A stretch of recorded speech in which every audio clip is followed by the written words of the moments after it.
Hello friends, welcome back to my channel. जैसा कि मैंने आपको बताया था कि अब मेरा नेक्स्ट वीडियो अक्षांश देशांतर रेखाओं पर और 6 डेट्स पर होगा।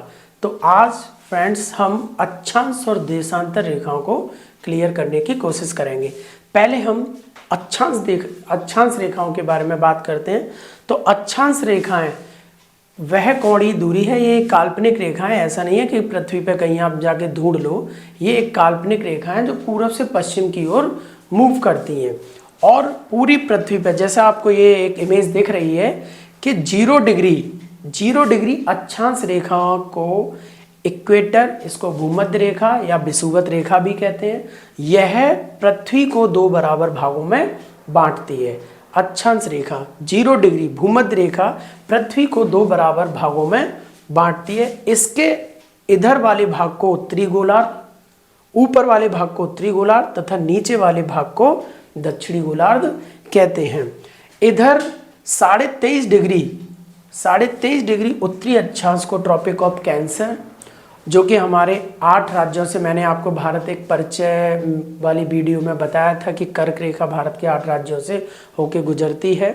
तो उत्तरी गोलार्ध में 23.5 डिग्री अक्षांश रेखा को ट्रॉपिक ऑफ कैंसर, इसको कर्क रेखा कहते हैं। वहीं दक्षिणी गोलार्ध में इसको ट्रॉपिक ऑफ कैप्रिकॉर्न, मकर रेखा कहते हैं।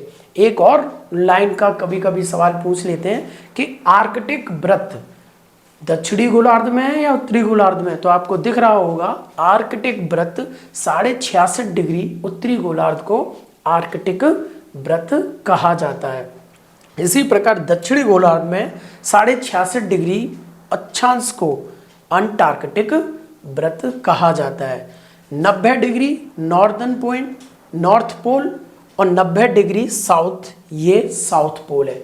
सवाल आता है कि पूरी अक्षांश रेखा, ये बहुत कंफ्यूजन रहता है कि टोटल अक्षांश रेखाओं की संख्या कितनी है। कुछ लोग कहते हैं 90 इधर 90 इधर, तो 90 तो 180 हो गई।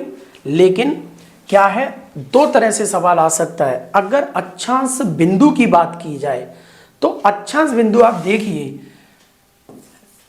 90 नॉर्थ में, 90 साउथ में, टोटल कितना हुआ 180 प्लस 0 डिग्री को भी तो जोड़ना पड़ेगा। 0 डिग्री एक अक्षांश वो भी हो गया विषुवत रेखा वाला, तो टोटल अक्षांश बिंदु तो कितने हो गए 181।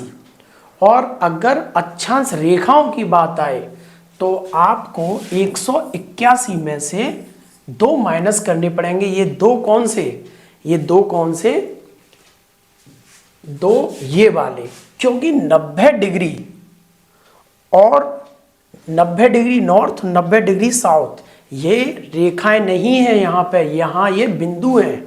तो हमें ये क्या करना पड़ेगा कि 181 में से 2 घटाओगे तो 179, तो रेखाएं हैं और ये बिंदु हैं।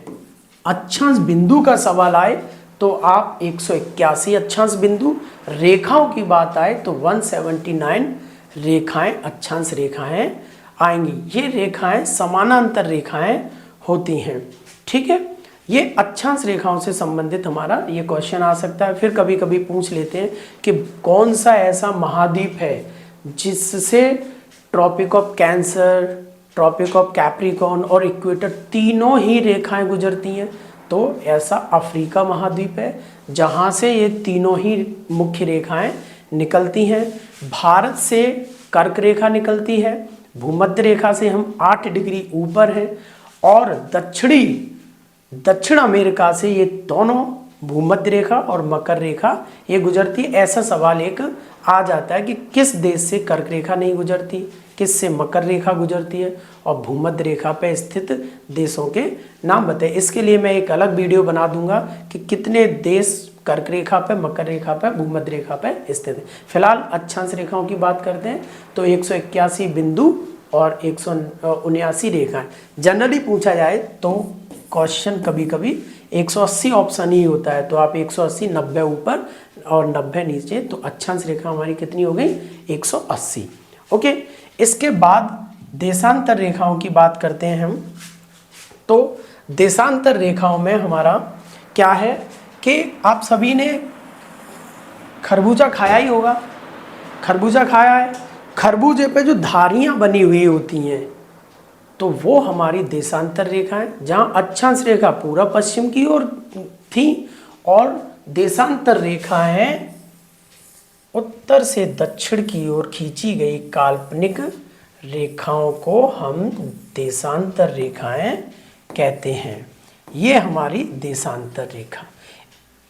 एक 0 डिग्री है, 0 डिग्री जो लंदन के ग्रीनविच शहर से गुजरी है, लंदन के ग्रीनविच, इससे इधर 180 और इधर 180, तो टोटल 360 देशांतर रेखा हुई। अगर इसमें 0 डिग्री भी जोड़ लिया जाए तो 361 देशांतर रेखा हो गई। एक सवाल और पूछा जाता है कि दो देशांतरों के बीच की दूरी कितनी है, तो दो देशांतरों के बीच की दूरी 111.32 किलोमीटर दो देशांतरों के बीच की दूरी है। वहीं अक्षांशों के बीच की दूरी 111 किलोमीटर होती है। दो अक्षांशों के बीच की दूरी 111 किलोमीटर, दो देशांतरों के बीच की दूरी 111.32 किलोमीटर होती है। जहां अक्षांशों की दूरी तो समान रहती है सभी जगह, लेकिन देशांतरों पे आप देख रहे हैं ये यहाँ पे आके सारी लाइन मिल जाती हैं, तो कह सकते हैं कि देशांतरों के बीच की दूरी भूमध्य रेखा के नज़दीक सर्वाधिक होती है और ध्रुवों पर न्यूनतम होती है। ये देशांतर, दो देशांतरों के बीच की दूरी को तो गोरे बोलते हैं और दो देशांत अक्षांश के बीच की दूरी को जोन बोलते हैं। ये भी सवाल आता है, क्या सवाल आएगा? दो अक्षांशों के बीच की दूरी को क्या कहते हैं? जोन। दो देशांतरों के बीच की दूरी को हम क्या कहते हैं? गोरे।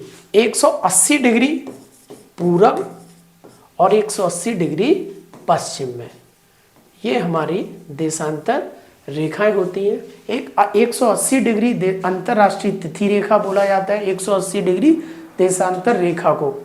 ये दो नहीं है, जिस प्रकार अक्षांश रेखाओं में 90 डिग्री नॉर्थ में 90 डिग्री साउथ में था, 180 डिग्री देशांतर रेखा एक ही रेखा है, 180 पूरब में 180 पश्चिम में। 0 डिग्री जो लंदन के ग्रीनविच मीन टाइम से लिया गया है और पूरी दुनिया में सभी का टाइम इसी लंदन के ग्रीनविच टाइम से लिया गया है। आपको पता होगा, एक बार मैंने और डिस्कस किया था कि 1 डिग्री देशांतर बराबर 4 मिनट, तो 15 डिग्री बराबर 1 घंटा हो गया। तो 0 डिग्री से पूरब की ओर जाएंगे, राइट दाएं ओर जाएंगे, तो जो कि पूरब है समय बढ़ेगा और इधर समय घटेगा। और एक सवाल आता है कि एक व्यक्ति लंदन में बैठा हुआ है और उसकी घड़ी में दोपहर के 12 बज रहे हैं, तो 60 डिग्री पूर्वी देशांतर पर बैठे हुए व्यक्ति की घड़ी में कितने बज रहे होंगे? तो मित्रों, इस तरह के सवालों के जवाब के लिए मैं एक वीडियो और बनाऊंगा। उस वीडियो को देखने के लिए आप प्लीज़ मेरे चैनल को लाइक और सब्सक्राइब कर दीजिए और बेल आइकन को प्लीज़ दबा दीजिए, जिससे कि मैं नई वीडियो बनाऊं तो आपको पता पड़ता रहे। और ये हम सभी जानेंगे, ये क्वेश्चन आता है कई बार कि पूरब में बैठा हुआ व्यक्ति पश्चिम की घड़ी में कितने बज रहे होंगे।